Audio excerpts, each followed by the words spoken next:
Non-violent direct action, it's a fairly big thing for people to do. It's not something, a lot of people would attend a protest, but that's kind of the next level up. And I just wondered if you could talk me through the kind of decisions and discussions you made around that. You've obviously got quite a public platform, but that's, as I said, a really big decision for people to make. Was it a straightforward decision in the end? How did you come to do that? I don't think anything's straightforward. It was definitely a process. I guess I grew up on a farm, and I really love nature and wildlife, and it's been a big part of my life.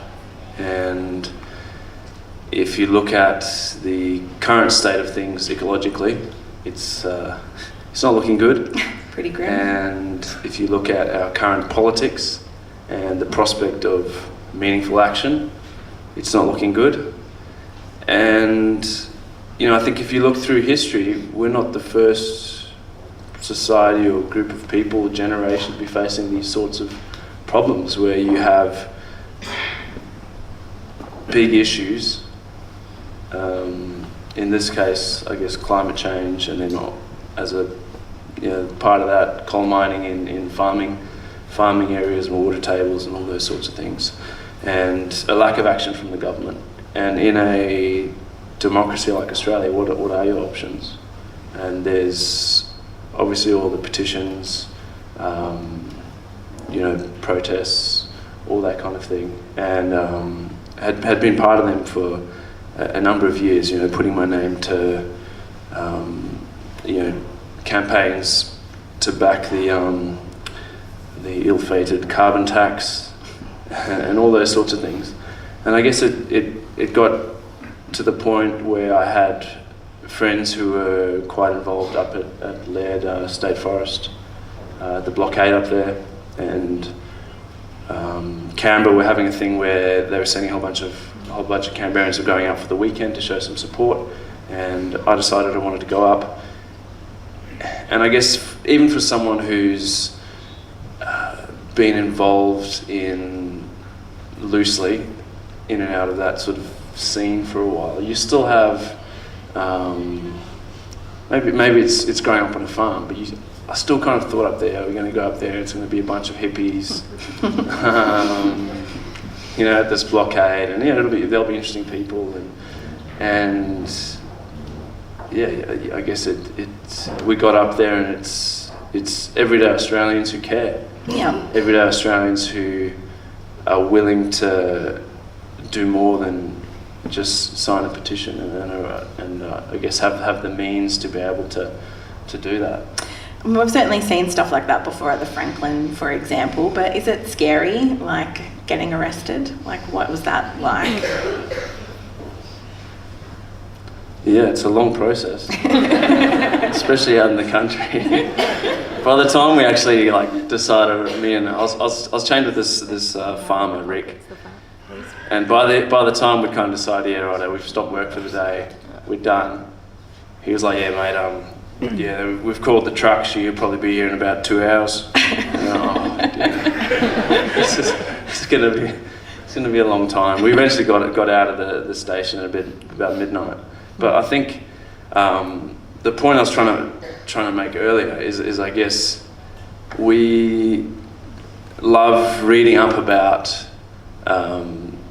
people's struggle against apartheid, against slavery, against all these sorts of things where non-violent direct action and civil disobedience played such a big part, and in many cases was kind of the tipping point. And I don't know, I think it's getting to the point with action on climate change that that may be the next step. I think in the example of getting arrested, Dave locking on with Rick, who was a local farmer, there was something really powerful about that image, where environmentalism does have a bit of a masculinity problem, and there you had a rugby player and a farmer, and I think trying to kind of find ways to challenge those ideas about who cares about this stuff is really important, and that's a good opportunity that we have. And you've touched on there, like obviously activism is really important to you both and clearly a part of your relationship as well. So how hard is it to pick where you're going to put your energies into, and if you're going to use your public platform for things?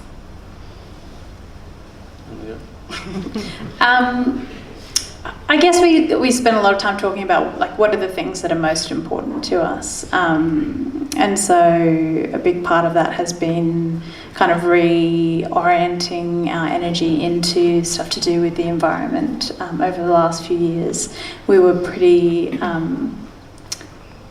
sort of accidentally involved in the marriage equality.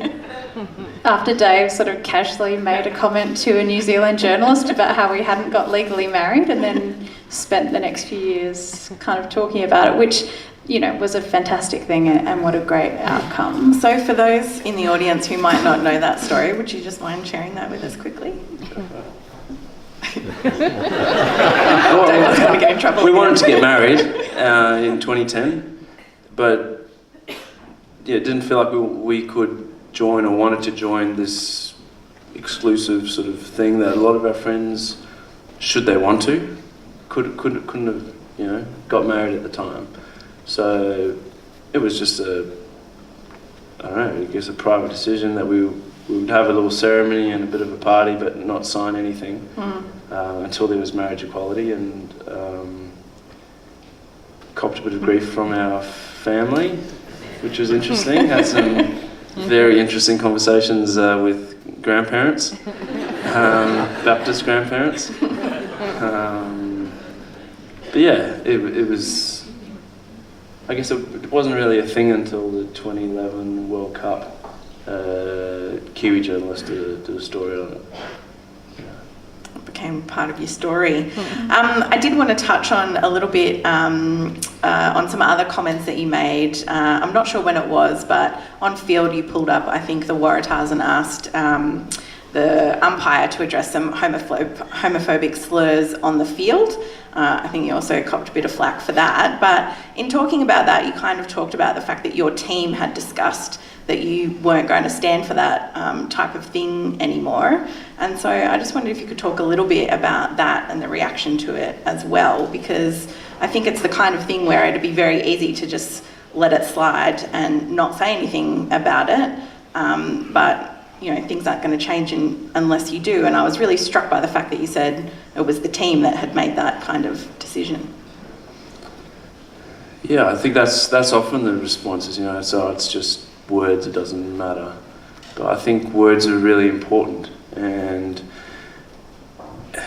you've obviously got the certain people in the media who talk about, you know, how everything's just getting politically correct, and, you know, the PC this and PC that. But I think words are really powerful in that they actually are creating our future. You know, how we frame things and how we talk about things